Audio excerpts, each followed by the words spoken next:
आओ दूसरा क्वेश्चन करते हैं। क्यों, फिर कहानी दोहराऊंगा, लेकिन इस बार तेवर जरा बदले हुए हैं। ठीक आपको क्या लगा ठाकुर खुश हो जाएगा? ऐसा नहीं है भाई। ठीक है, अब देखो इसमें भी जीरो होगा। कहो हाँ, नहीं, इसमें जीरो नहीं हो सकता। क्यों? क्योंकि इसकी फील्ड रेडियली आउटवर्ड और इसकी फील्ड रेडियली इनवर्ड इस बार हेड अप हो जाएगी। ठीक है, देखो कैसे है ना। इसका फ्री बॉडी डायग्राम बनाओगे, इसकी फील्ड तो बाहर की तरफ, लेकिन इसकी फील्ड अब बी की जो फील्ड है वो इनवर्ड रहेगी इस बार ई बी। ठीक है, तो ई ओ की वैल्यू ई ए प्लस ई बी। ठीक, तो बाबू जब दो वेक्टर सेम डायरेक्शन में होते हैं तो उनको एल्जेब्रिकली ऐड कर लिया जाता है। जैसे इसमें एल्जेब्रिकली सब्ट्रैक्ट किया गया, वैसे इसमें एल्जेब्रिकली ऐड। तो इसको इंडिपेंडेंटली क्या कहोगे? ईओ ई ए प्लस ई बी। यानी क्योंकि तुम देख रहे हो पहले ही क्वेश्चन में हमने ई और ई बी की वैल्यू निकाल ली थी, तो ये 2EA हो जाएगा। यानी EA की वैल्यू अब तुम निकाल लो 1/4πε0 Q/r²। क्यों ये नहीं कर पाओगे? बहुत आसान है, कर लेना। वीडियो पॉज करो, ये दोनों क्वेश्चन नोट करो, आगे बढ़ते हैं, कुछ नया करते हैं।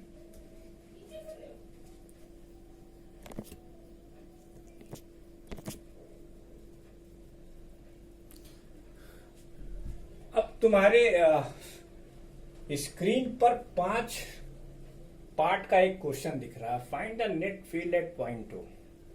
ठीक है, इसमें पहला सवाल देखो। पहला क्वेश्चन जो तुम्हारा है उसका सॉल्यूशन बहुत आसान है बेटा। ये प्लस क्यू चार्ज है, ओ पर इसकी जो फील्ड होगी वो इस डायरेक्शन में होगी। तो इसको हम ए मान लेते हैं, इसको हम बी मान लेते हैं। तो ये ई ए हो गया, और इसकी फील्ड भी प्लस क्यू चार्ज है, बाहर की तरफ होगी, तो इसे हम ई बी मान लेते हैं। अब इन दोनों के बीच में एंगल कितना? π/2। तो O की नेट फील्ड का formula EO under the root EA² plus EB²। बहुत प्यार से, बहुत इत्मीनान से मैंने आपको वेक्टर्स का एप्लीकेशन सुपरपोजिशन प्रिंसिपल में इलेक्ट्रिकल फोर्स में बताया था, और ये बड़े खराब बात होगी अगर आप इसको सॉल्व न कर पाए। अब EA और EB की वैल्यू आपको, चूंकि मैंने सब जगह एक समान वो रखा हुआ है, इसलिए हम एक ही बार कैलकुलेट कर दे रहे हैं। ये A पॉइंट है और B पॉइंट है। तो EA और EB की वैल्यू, EA की वैल्यू 1/4πε0 Q/A², और यही वैल्यू EB की है। ये हमने पांचों क्वेश्चन को यूनिकनेस में लाने के लिए कर रखा है। ठीक है, तो पहला क्वेश्चन इस फार्मूले से सॉल्व होगा। अब आओ दूसरे क्वेश्चन की तरफ बढ़ते हैं। दूसरा क्वेश्चन, अब हम सिर्फ डायग्राम बनाएंगे क्योंकि आपको मालूम हो चुका है। अब देखो ये कहानी इसमें ठीक इसकी उल्टी हो जानी है। क्या हो जाना है बेटा? इसमें जो ए की फील्ड है वो इधर लग गई, बहुत बढ़िया, और जो बी की फील्ड है वो इधर लग गई। ठीक है, इसी बोर्ड पर हमें हटाना है ये क्वेश्चन। तो ई ओ की वैल्यू फिर से वही आ जाएगी, EA² प्लस EB²। अब आप rest do your self please. Third question आप देखोगे तो इसमें देखो O पर A पॉइंट इसको मान लेते हैं और इसको B पॉइंट मान लेते हैं। तो देखो बेटा, इसकी फील्ड इनवर्ड इधर होगी और इसकी फील्ड इनवर्ड इधर होगी। अब हमारे ख्याल से आपने सुर और ताल दोनों पकड़ ली है, मुझे उम्मीद है ऐसी, और EB। ठीक, अब मैं इसका वो भी नहीं लिखने जा रहा हूँ। चलो अच्छा, इसका भी लिख देते हैं, तुम लोगों का क्या भरोसा याद हो ना हो। 60 डिग्री का एंगल है, तो EO की value under the root EA का स्क्वायर प्लस EB का square plus twice of EA EB cos 60 degree. अब ये ना पूछ लगी होगी ये कहाँ से आया है, जाना तो parallelogram law of vector addition, उसी से निकाले हैं भैया। चौथे क्वेश्चन पर आ जाओ। चौथा क्वेश्चन ये तुम्हें कोने में चुपके से एनसीईआरटी में एक जगह पड़ा हुआ है ना भैया, लेकिन वहाँ न्यूमेरिकल वैल्यू दी हुई है। तो अगर न्यूमेरिकल वैल्यू दी हुई है तो परेशान होने की जरूरत नहीं। क्यों? क्योंकि फार्मूला पता है, तो न्यूमेरिकल वैल्यू पुट करके तुम न्यूमेरिकल आंसर भी निकाल सकते हो, आराम से निकाल सकते हो। फोर्थ क्वेश्चन देखो, इस बार O यहाँ पर है, ठीक, लेकिन कहानी में कोई फर्क नहीं है। इस बार भी हमें जो चलो ये 2 पॉइंट मान लेते हैं, इसमें थोड़ा सा सुंदरता है इस क्वेश्चन में, ए और बी।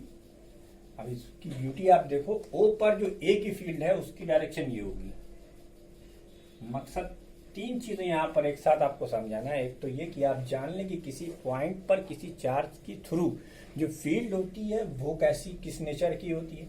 दूसरा पॉइंट ये समझाना है कि उनको ट्रीट कैसे करते हैं। अभी हम सिर्फ 2-2 चार्जेस को लेकर चल रही है। पूरे व्हाइट बोर्ड पर जो 5 क्वेश्चन है वो सिर्फ 2-2 चार्जेस पर, इसके बाद हम बढ़ेंगे 3 चार्जेस पर।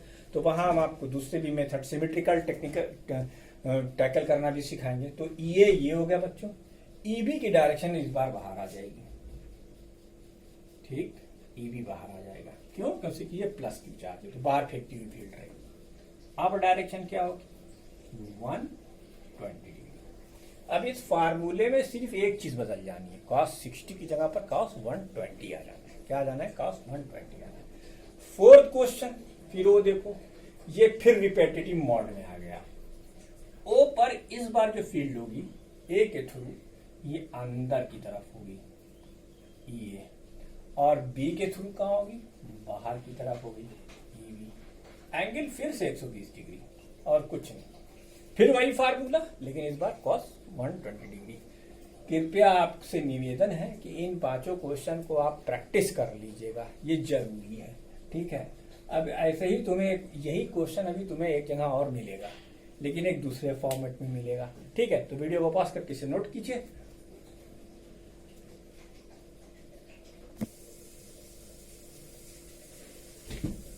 अब तुम्हें स्क्रीन पर 6 क्वेश्चन दिख रहे हैं, 1, 2, 3, 4, 5 और 6।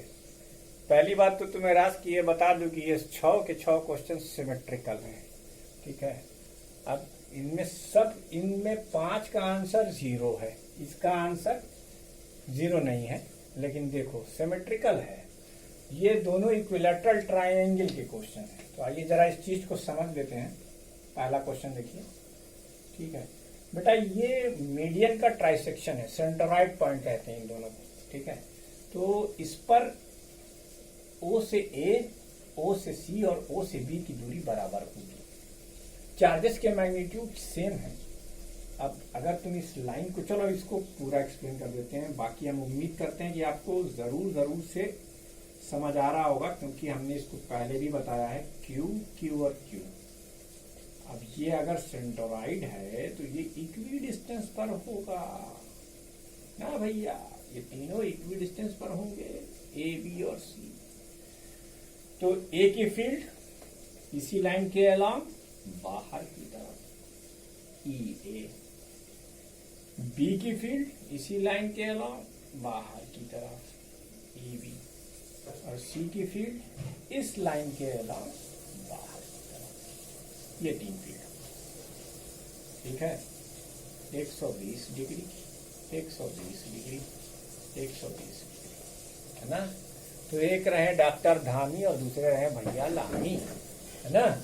और एक है अदनान सामी, जो पहले था पाकिस्तानी अब हो गए हिंदुस्तानी, पीने लगे यहाँ का पानी, ठीक।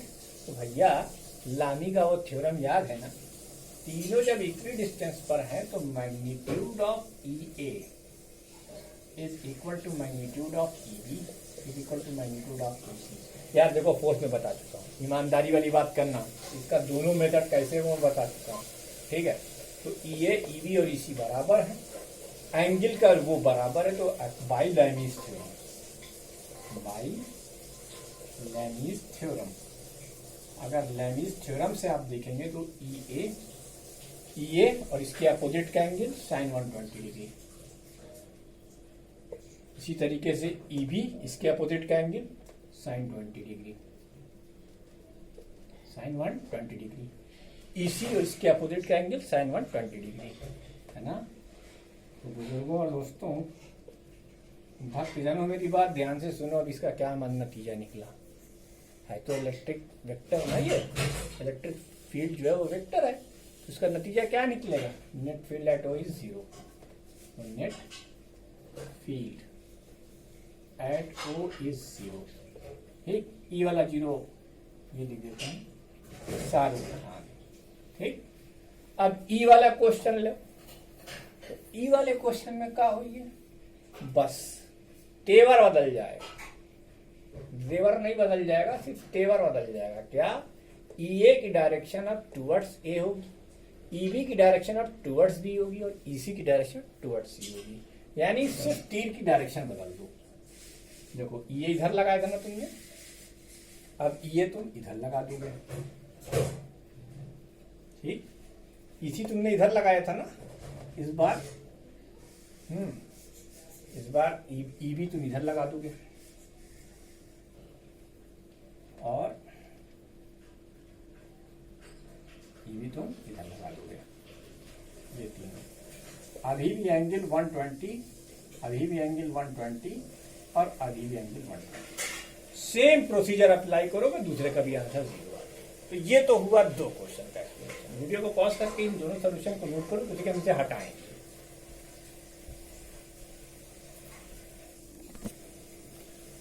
अब आ जाओ तीसरे क्वेश्चन पर।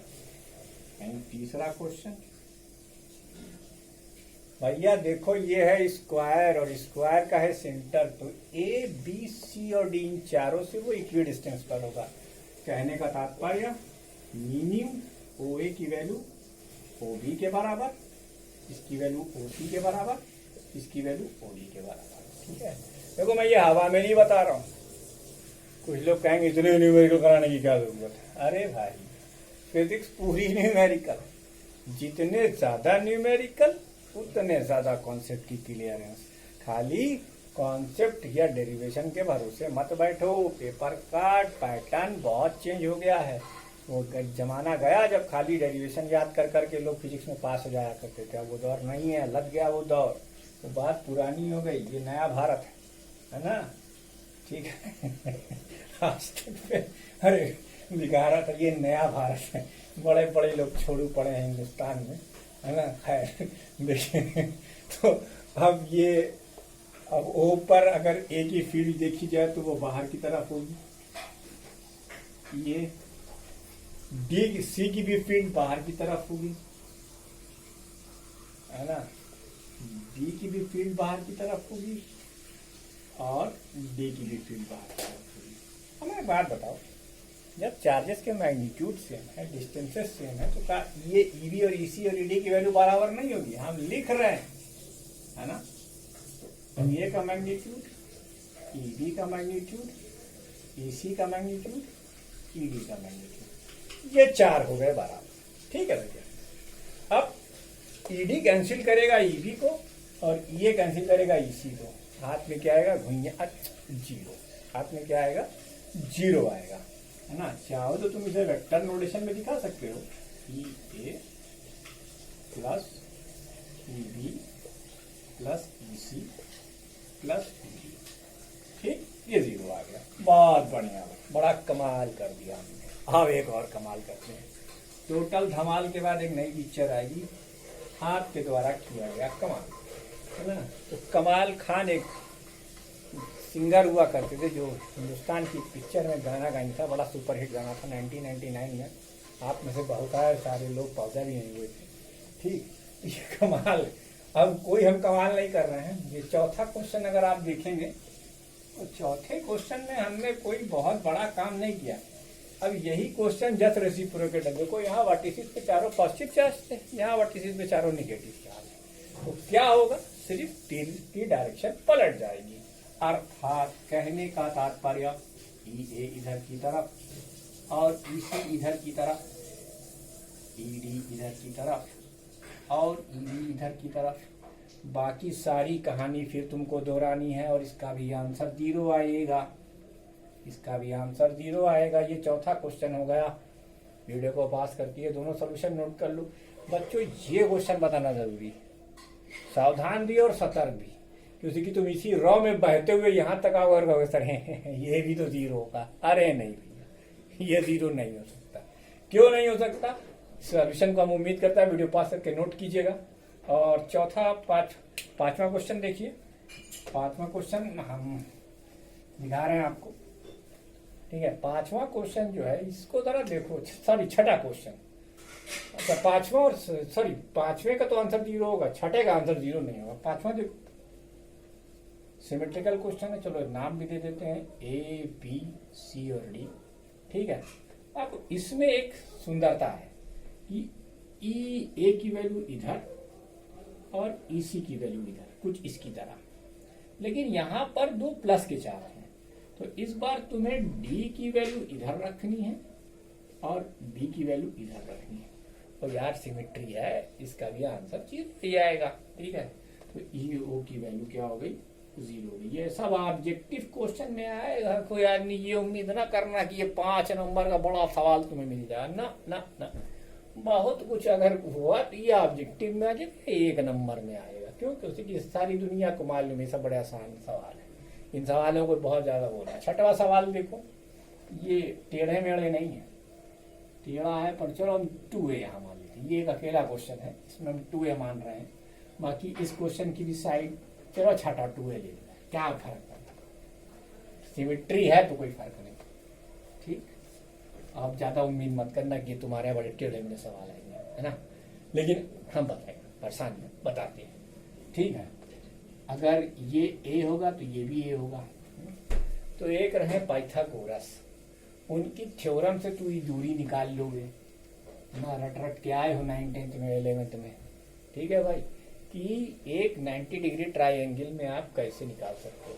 तो बाबू जब इसका नाम ए रखो, इसका नाम बी, इसका नाम सी और इसका नाम डी, तो सब तो होंगे इक्वी डिस्टेंस पर, लेकिन देखो यहाँ फर्क क्या है, ओ पर जो ए की फील्ड है वो तो बाहर की तरफ है, बहुत बढ़िया, लेकिन जो सी की फील्ड है वो अंदर की तरफ है। ओ इस बार वेक्टर कटेगा नहीं, इस बार वेक्टर कटेगा नहीं, यही मसला है यहाँ पर। और जरा देखो बी की इस पॉइंट पर, अब जो बी की फील्ड है वो तो है अंदर की तरफ और डी की फील्ड है बाहर की तरफ, ठीक। अब इसको कैसे टैकल करोगे? बहुत से लोग अरे बाप रे अब क्या होगा, नहीं भैया कुछ नहीं होगा, क्योंकि उसी की तुम्हें पहले से ही मालूम है पैरेलल वेक्टर्स एडअप किए जाते हैं।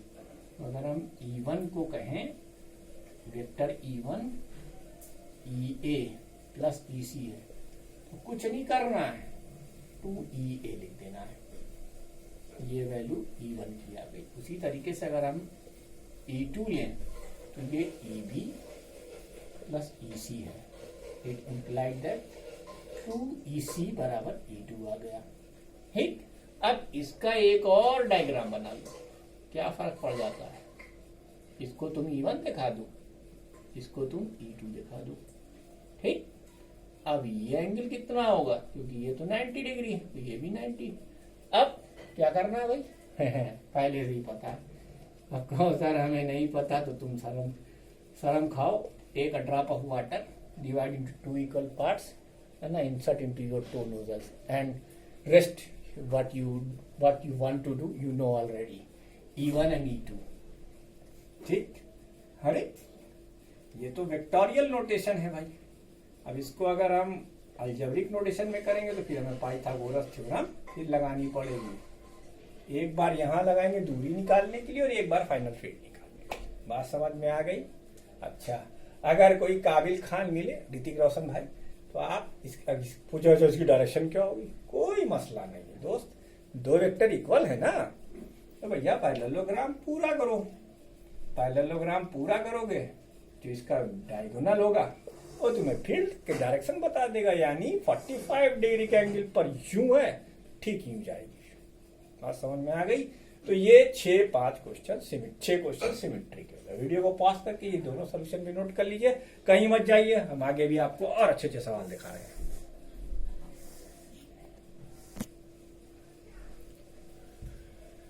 अब ये क्वेश्चन देखो, find the point where electric field is 0। भैया बाबूलाल एक बात ध्यान देना, कुछ लोग पॉइंटवा बीचवे में ढूंढने लगी, बीच में तो पॉइंट होने का कोई सवाल ही नहीं, पूछो काहे। उसी की बीच की किसी भी पॉइंट पर तुम देखोगे तो दोनों तरफ फील्ड की डायरेक्शन सेम मिलेगी, दोनों तरफ फील्ड की डायरेक्शन सेम मिलेगी। इसलिए अगर सिस्टम में एक पॉजिटिव और एक नेगेटिव चार्ज है तो उनके बीच की लाइन के किसी भी पॉइंट पर इलेक्ट्रिक फील्ड 0 हो ही नहीं सकती। तब क्या हुई है, आओ भैया, इसकी टेक्निक सीखते हैं। इसका सॉल्यूशन देखो, तुमने यहाँ रखा 9e, ये डिस्टेंस ली तुमने 2a, यहाँ लिया तुमने 4e, माइनस साइन है, भूल चूक लेनी देनी, ठीक। अब यहां पर एक पॉइंट मानो ओ। अब ध्यान से देखो, इसको अगर तुमने ए कहा और इसको तुमने बी कहा, तो इस ओ पर जो बी की फील्ड होगी वो तो इनवर्ड होगी, लेकिन ए की जो फील्ड होगी आउटवर्ड। दो वेक्टर अपोजिट मिलेंगे कि नहीं मिलेंगे? भाई देखो, ये जो फील्ड होगी वो होगी ए की फील्ड, और बी की फील्ड होगी वो इनवर्ड होगी। बोलो बच्चों, है ना? अब 180 डिग्री का वेक्टर है तो 180 डिग्री पे दो वेक्टर इंक्लाइंड है, तो संभावना है कि वो पॉइंट जीरो फील्ड दे सकता है। तो क्वेश्चन दिया हुआ है, क्या दिया हुआ है? Vector EO is equal to 0, it implied that EA plus EB is equal to 0, it implied that EA। देखो बेटा, इसका मैग्नीट्यूड क्योंकि ये कम दूरी पर है इसलिए B बड़ा होगा, EB minus EA is equal to 0। कहीं कोई फर्क पड़ने वाला नहीं है। पूछो का है, हम EB बराबर EA कर देंगे, ठीक। अब एक तरफ हम लिखेंगे K times 9E upon 2A plus, sorry B लिख रहे हो ना, नहीं A लिख रहे हो ना, हाँ ठीक। तो 2A प्लस x का स्क्वायर, और दूसरी तरफ K times 4E upon x square. K से K कैंसिल, बाकी स्क्वायर रूट लेके दाएं बाएं करके सवाल सॉल्व कर लो, ठीक है भैया। नहीं आएगा तो कमेंट में लिख देना, सोल्यूशन भी बता देंगे। हमको आता है, चुनाव चिन्ह मेरा छाता है, ठीक है। तेरा क्या जाता है, तुझको सवाल आता है, ठीक है भैया। अब जरा ये सिस्टम देखो, घबराना बिल्कुल नहीं, ये अनंत काल तक रखा हुआ सिस्टम है, जिसमें हर पॉइंट पर हमने 1 माइक्रोकूलम का चार्ज रख रखा है, ठीक है भैया। इसको यहाँ से हटा के यहाँ रखो। अब एक पैटर्न देखो, 1 centimetre, 1 centimetre, 2 centimetre, 4 centimetre, 8 centimetre, और ये प्रोसीजर चलेगा। यानी ये आपको क्या दिख रहा है? जो मैथ वाले हैं वो फट से पहचान गए होंगे, ये जीपी है। क्या है भैया? ये जीपी है, ठीक है। तो अब जीपी है तो साहब, इसको हमने ए पॉइंट कहा, इसको हमने बी पॉइंट कहा, इसको हमने सी, इसको डी, और ऐसे चला। तो ईओ की वैल्यू क्या होगी? के टाइम्स, सब पर चार्ज तुमने सेम रख रखा है, 1 इंटू 10 की पावर माइनस 6। अच्छा, अब मसला क्या है? मसला दूरी का है, तो 1 अपॉन 1 इंटू 10 की पावर माइनस 2 का होल स्क्वायर, फिर 2 इंटू 10 की पावर माइनस 2 का whole square, plus 1 upon 4 into 10 की पावर माइनस 2 का